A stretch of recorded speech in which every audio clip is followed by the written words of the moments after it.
justamente Lieberman para hablar de este tema, ¿no? Tan preocupante, especialista en temas justamente de la tercera edad. Bienvenido, doctor Lieberman, ¿cómo está? Un gusto saludarlo. ¿Qué tal? ¿Qué tal? ¿Cómo andan tanto tiempo? ¿Se me Bien, escucha Pablo, bien? perfecto, Pablo, ¿cómo estás? Gracias por acompañarnos como siempre, por tu Bien. gentileza y buena onda, ¿eh?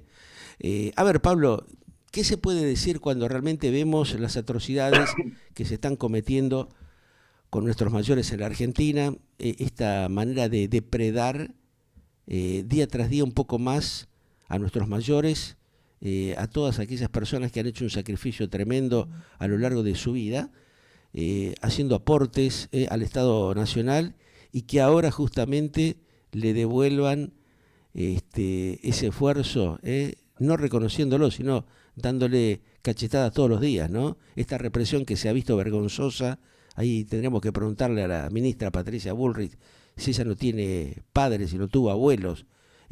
Haber actuado como lo que se ha visto en las últimas horas es una verdadera vergüenza, ¿no?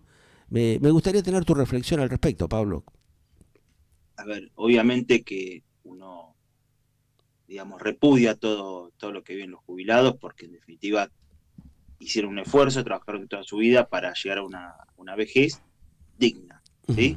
O que se viva con dignidad. Eso creo que no debería estar en discusión de un punto de vista conceptual, y creo que ninguna fuerza política, por lo menos en la prosa o en la Ujú. dialéctica, se va a atrever a sostener algo en contrario, Sí. ¿no? Por lo menos Ujú. en cuanto a las palabras. Sí. Obviamente, siempre digo, también hay que contextualizar las jubilaciones, el haber jubilatorio, en un proceso inflacionario, en un proceso donde, en definitiva, la moneda argentina lamentablemente se ha depreciado mucho, ha perdido poder adquisitivo, hay un repudio también Sí. a lo que es la moneda argentina, y por eso también el refugio en otros bienes de valor, Ajá. como pueden ser las divisas, por Claro. ejemplo, ¿no? Eso Ujú. también hay que aclararlo. Y esto, bueno, se ve contextualizado, o se ve de alguna manera que vuelve a tener, digamos, esta vigencia, que nunca la ha perdido, con este tema del proyecto de ley que presentó el Congreso, porque presentó el Congreso que sancionó Sí. Ujú. el Congreso sancionó una ley que determina una fórmula de movilidad jubilatoria, Ajá. que está por ser, por lo que uno entiende, vetada por el Poder Ejecutivo, ¿sí? Por supuesto que uno, cuando recibe este tipo de información, lee este tipo de información, uno dice, bueno, ¿qué es lo que está pasando acá? Sí. En definitiva, Ujú. que hay uno que es bueno y otro que es malo. En definitiva, de un punto de vista institucional, lo que está sucediendo es que el presidente, ¿sí? A ver, vamos a contextualizar esto de un punto de vista institucional. Correcto, sí. Ujú. El Congreso sanciona, no es que sanciona una ley, sanciona una suerte de proyecto de ley que va a Ujú. estar sometido digamos, a la aprobación del Poder Ejecutivo, ¿sí? El, Sí. el- el Ujú. proceso de formación y sanción de las leyes implica que tanto el presidente de la Nación como el Congreso tengan facultades legislativas importantes. Por ejemplo, el presidente puede presentar proyectos de ley en el Congreso, es decir, es un sujeto que puede Correcto, sí, sí. invitar al Congreso. Ah, Nosotros no, exacto. salvo a Ujú. través, por ejemplo, de una iniciativa popular y para determinados casos, Sí. ¿sí? Incluso. O sea, el presidente tiene la potestad constitucional de presentar proyectos de ley. Lo que hace el Congreso es discutir, eh, hacer un íter para, digamos, aprobar es lo que nosotros conocemos como ley. El Congreso es bicameral, pasa por una Cámara de Origen, pasa por una Cámara Revisora. Sí. Si ambas Mm. cámaras están de acuerdo, pasa al presidente. Ah, Nosotros hemos escuchado, o sea, que el presidente iba a vetar tal esa cual, ley, exacto. ¿sí? Ujú. El término vetar, en realidad, esa palabra no la utiliza la Constitución. La Constitución utiliza el término observar, Ajá. que por supuesto es sinónimo, ¿sí? ¿Qué significa el veto? El veto significa que ese proyecto de ley que envió, en definitiva, el Congreso al presidente, lo va a observar, lo va a Ajá. objetar. ¿Por qué puede vetar el presidente un proyecto de ley? La Constitución no dice un motivo, de ninguna manera. Los motivos pueden ser amplios. Puede suceder Ajá. que, es decir, porque también es reforzar el control de lo que va a ser una ley, en definitiva. O sea, tiene una lógica constitucional la facultad que tiene el presidente de vetar proyectos de ley. Ahora, en este caso puntual, Pablo, teniendo en cuenta la problemática que tienen los jubilados en la Argentina, ¿no es un acto llanamente de mezquindad, de hipocresía, de falta de respeto justamente hacia los seres humanos? Porque hay que verlo desde ese punto de vista, ¿no? Porque concretamente cuando uno advierte que los jubilados ya están abandonando los tratamientos porque, por un lado, no le dan los remedios gratis. Muchos de ellos le hacen algún tipo de descuento y otros directamente lo sacaron de las cartillas. No está hablando de una manipulación, de un atropello contra los seres humanos concretamente, porque aquí ya se trata de una cuestión de subsistencia, de vida, ¿no? Están llevando a un callejón sin salida un montón de personas. Eso es lo concreto a lo cual habría que apuntar, centrarse y entrar en eje con este tema, porque como esta gente es tan inhumana, no les importa nada del otro, se olvidaron de todas las promesas que hicieron, realmente demuestran la hipocresía que hay en los pensamientos y cómo van actuando y desarrollando cierto tipo de acciones totalmente fuera de lógica, ¿no? Sí, vamos para ser ecuánimes y vamos a hacer una aclaración. No A es la ver. primera vez que se veta un proyecto, una No, ley ya lo hemos vinculada visto a la en movilidad miles de jubilatoria. oportunidades. Sí. En la época, claro, en la presidencia de Cristina Kirchner, y no anda También, ni mal claro, ni bien, es muchos una facultad casos. constitucional. Ajá. El Congreso había sancionado una ley que establecía una fórmula de movilidad que era el 82% móvil para Claro. todos, ¿sí? Que es una fórmula, en definitiva, y se vetó también, ¿sí? Obviamente que el argumento, cuando se establece un veto, cuando el presidente ejerce esa facultad o esa potestad constitucional de veto, Sí. da un fundamento, ¿sí? Seguramente que el fundamento, imagino yo, que es el aspecto fiscal, ¿sí? Sí. El aspecto, digamos, de que el Estado argentino no tendría los ingresos suficientes para poder afrontar los pagos de lo que implica esta transferencia de dinero digamos, del ANSES a los jubilados, que, insisto, merecen la actualización. Claro. Es decir, a ver, pero partamos de una base. El haber jubilatorio, ¿sí? Porque nosotros podemos establecer, a ver, ¿qué pasa con la fórmula de movilidad jubilatoria? Lamentablemente siempre han quedado de alguna manera desajustadas con la inflación. Nosotros podemos tener la Sí, mejor fórmula jubilatoria, pero si la inflación no se contiene, si los precios está ya, aumentan, claro. Y si sí, se van perdiendo beneficios... los malos gobiernos que hemos tenido siempre han llevado Bueno, a este tipo de situación. Sí. o sea, no hay fórmula que se sostenga. Ajá. Entonces, vamos a partir siempre, yo siempre digo, no, yo no soy economista, no soy, obviamente yo no voy a hablar de déficit fiscal porque no es lo que me compete a mí, pero sí vamos a lo jurídico, ¿sí? Porque si no tenemos un norte jurídico, lo otro no sirve para nada tampoco. A ver, Claro. el haber jubilatorio es la sustitución del haber en actividad, con lo cual, independientemente de qué tipo de fórmula de movilidad estemos hablando, independientemente de cualquier tipo de veto que estemos haciendo referencia, Sí. el haber jubilatorio tiene que tener las mismas características que el ingreso de un trabajador activo, es decir, tener poder adquisitivo, poder de compra. Si ese poder de compra se va degradando por lo que fuera, por la inflación, o por lo que fuera, principalmente por procesos inflacionarios, y no tiene un reflejo en lo que es la actualización, porque la actualización, cuando hablamos de fórmulas de movilidad, implica actualizar un haber, pero no significa una ganancia para el jubilado, significa de alguna manera adecuar ese haber jubilatorio cosa, claro. a lo que... Es como, Sí. a ver, tiene que ver con el derecho de propiedad, ¿sí? Si esa moneda, o sea, ese ingreso, se desvaloriza, en definitiva lo que está haciendo es le estamos reduciendo incluso Exacto. Es lo el que haber se viene jubilatorio. viviendo hace años. Entonces, el norte que se tiene que tener en cuenta es que el haber jubilatorio es la sustitución del haber en actividad. Y tiene que tener las mismas características del haber en actividad. Y principalmente el poder de compra. Si ese poder de compra se ve mermado, o la fórmula jubilatoria, la que haya sancionado el Congreso, no satisface el concepto de movilidad jubilatoria del artículo 14 bis, bueno, acá lamentablemente le tiramos la pelota al Poder Judicial. ¿Sí? Que acá también hay que hacer una aclaración, ¿no? Esto es muy importante que en algún momento, en materia jubilatoria, en materia de movilidad jubilatoria, existan acciones de clase, existan lo que se denominan acciones para que los jubilados no estén todos los años eh, haciendo reclamando con una miles situación y miles de permanentemente. reclamos Claro, individuales. ahí está la cosa, sí. No hay una solución, no hay una solución permanente los jubilados, Ajá. ¿sí? A ver, la economía argentina no es, a ver, es una economía, no hace falta, ahí sí, no hace falta ser economista, es una economía que no es, digamos, la más sana del mundo.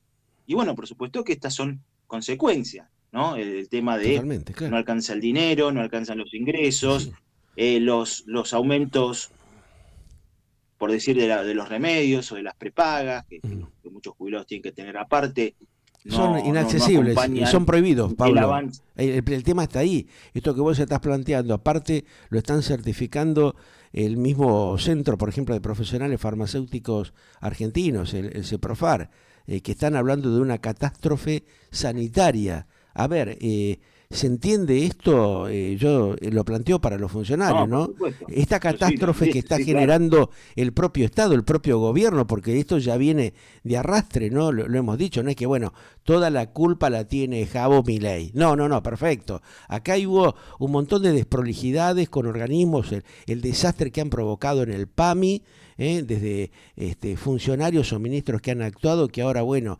tienen asesorías justamente externas, que criticaron el tema de los medicamentos en su momento. O sea, un montón de gente que ha actuado con una hipocresía vergonzosa. Pero estas recientes medidas, Pablo, que implementa otra vez el PAMI, con respecto a lo que estamos hablando, los medicamentos para a todos los afiliados de la tercera y cuarta edad, significa realmente un deterioro vergonzoso, notable, muy fuerte, ¿no? Porque se está hablando casi un 70% de jubilados que no tienen acceso a la medicación. O sea, acá hay, por ejemplo, un alto porcentaje de gente que está totalmente ya desprotegida hace mucho tiempo y ahora con esto se agrava mucho más la situación.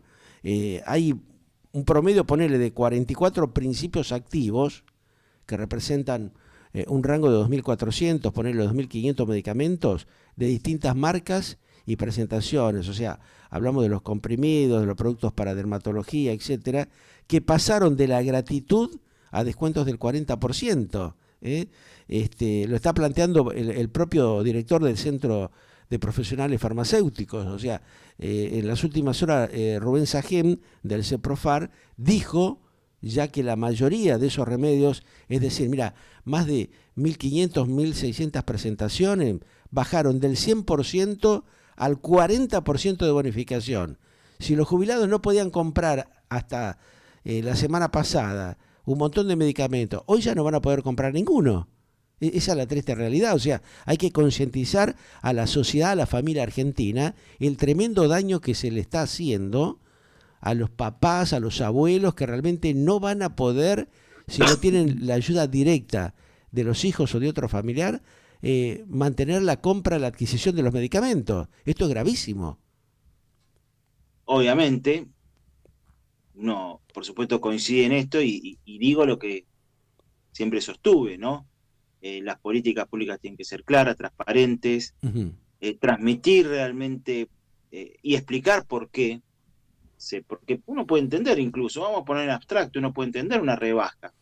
Pues puede entenderlo, pero hay que explicarlo Claro, claro. también. Aparte Porque está claro la no, información que llega, Pablo, de un promedio de 60 millones de medicamentos mensuales que se estaban vendiendo en el transcurso del 2023.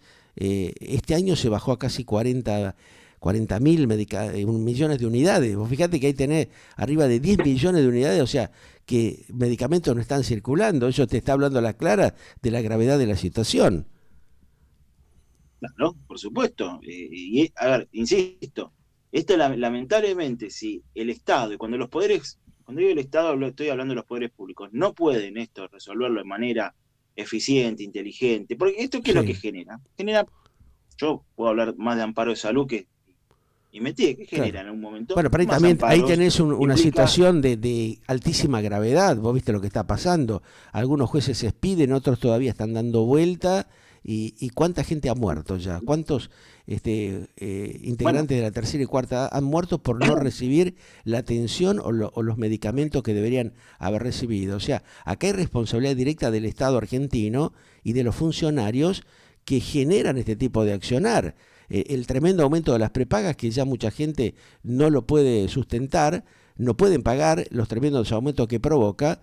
Cuando se planteó en el mes de diciembre, el propio presidente le llamó la atención a las prepagas para que empiecen a controlar, a normalizar este tipo de situaciones. O sea, por un lado, matan al adherente en las prepagas, y por otro lado, a los médicos y a la gente, al personal sanitario, le pagan 2 mangos. Entonces, ¿dónde está la cuestión? ¿Cómo es que se permite este juego vergonzoso desde el propio Estado? Porque le dice, bueno, muchachos, vean cómo corrigen el tema de los aumentos. No lo corrigieron. Y justamente el personal sanitario, los médicos, enfermeros, cada vez le pagan a 180, 200 días y una miseria. O sea, tiene que estar mendigando o irse del sistema a realizar otra actividad porque no pueden vivir tampoco. Es una locura, ¿viste? Es un tema, un enjambre de cosas vergonzosas.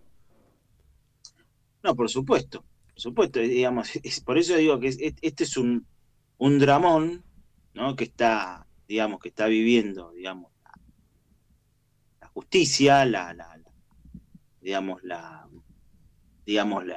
sociedad en sí, pero fundamentalmente los poderes públicos que no están dando, que no pueden dar respuesta, o que no están en condiciones de dar respuestas eficaces. Y dar respuestas eficaces, y vamos a un poco dejarnos de embromar.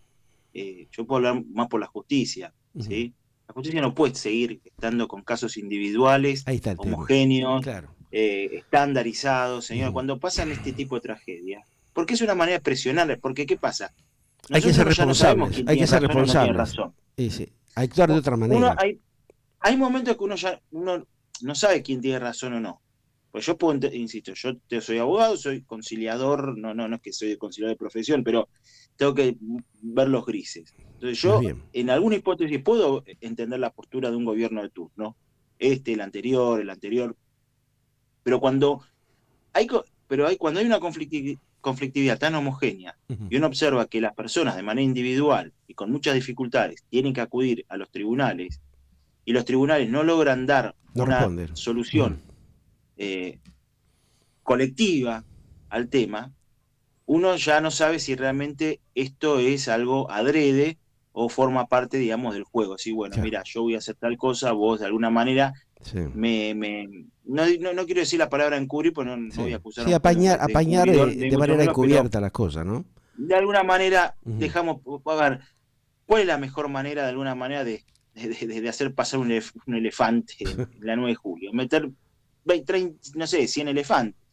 Y entonces un poco cuando hay tanta conflictividad y no hay soluciones homogéneas, eso de alguna manera a los poderes públicos de turno, a los gobiernos de turno, eso les conviene, porque en definitiva, como digo siempre, ¿no? Uno dice una cosa, otro juez dice otra, otro juez, no sé, en San Martín dice... Sí, se les dicen unos con otros de justamente un planteo que tiene que ser uniforme, unificado, para bajar un lineamiento claro en esa cuestión, ¿no? O sea, así no se puede seguir. Fíjense lo que pasó con las prepagas, ¿sí? Por eso. ¿Sí? Con las prepagas pasó eso, ¿no? Cada juez dijo lo que quiso. Claro. Ahora, ¿qué papel, qué responsabilidad, Pablo, le compete a la Corte Suprema de Justicia de la Nación, ¿no? A los integrantes de esta área de la justicia, realmente que no están haciendo un planteo justamente o bajando un lineamiento integral a los jueces de la República para que hagan un trabajo más serio, más responsable, ¿no? Porque acá estamos hablando de directamente actos de lesa humanidad. Se está asesinando a gente, se le está impidiendo una digna calidad básica de vida. No le estás dando un sustento adecuado para la alimentación, no le estás dando ningún elemento de apoyatura sanitaria, no le estás dando ninguna posibilidad de adquirir la medicación correspondiente. O sea, acá hay una cuestión de altísima gravedad y también una tremenda inconsciencia. Convengamos de que hay una inconsciencia, una hipocresía muy grave también, ¿no? A ver, los jueces, especialmente la Corte Suprema de Justicia, han dictado muy buenas sentencias, individuales. Individuales, ahí está el tema, claro. Ha dictado sentencias muy interesantes, muy importantes. Obviamente que, a ver, la Corte Suprema de Justicia, que es la cabeza del Poder Judicial, no puede resolver las políticas públicas. Puede establecer ciertos estándares, que después los gobiernos tendrán que, de alguna manera, seguirlo o adecuar las normativas en función de los fallos de la Corte Suprema de Justicia. Pero no, evidentemente, por eso decimos, digamos, la justicia, tampoco podemos reemplazar a los jueces por, en definitiva, personas que van a solucionar cuestiones de políticas de Estado que le corresponden a los poderes políticos propiamente dichos. Pero es evidente que hay fallas, taras procesales que impiden dar desde el Poder Judicial respuestas más colectivas. En ese sentido. Esa creo es mi principal objeción, y que coloca a los gobiernos de turno en situación, digamos, de alguna manera, que le permiten hacer esto. Decir, bueno, vamos a vetar. Bueno, pero ¿y la movilidad? ¿Y si no alcanza? Bueno, quedan juicios de a miles. Y bueno, uno dirá una cosa, el de Jujuy va a decir una cosa, el de Capital va a decir otra, las distintas salas dirán otra cosa, y ahí así, como ha sucedido siempre. Claro, lo cierto, Pablo, y agradeciéndote como siempre, un jubilado está cobrando 350.000 pesos como mucho, un porcentaje mínimo, con los ¿no? bonos Con lo cual y no puede pagar los medicamentos. Está clarísimo esto, apenas puede llegar a vivir con el aporte de la ayuda familiar, apenas puede comer y acceder a lo indispensable, a lo mínimo, ¿no? Ni siquiera lo básico. Entonces, bueno, hay que tomar una resolución que realmente sea un poco más concreta, ¿no? Más honesta y más viable, porque recortar los beneficios de estas características, aparte de todo el drama que ya tienen los jubilados, recortar el tema de los medicamentos, es lo peor que puede hacer un Estado, un gobierno insensible, inhumano, ¿no? Hay que empezar a analizar concretamente esto, y realmente la familia argentina tiene que empezar a tomar conciencia de esto, ¿no? El tremendo daño que se le está haciendo a gente realmente de manera innecesaria. Como siempre te agradezco, y seguramente en la semana seguiremos desarrollando otros temas, Pablo. Vamos a estar hablando. Muchas gracias. Un gran abrazo, que siga bien. El doctor Pablo Lieberman.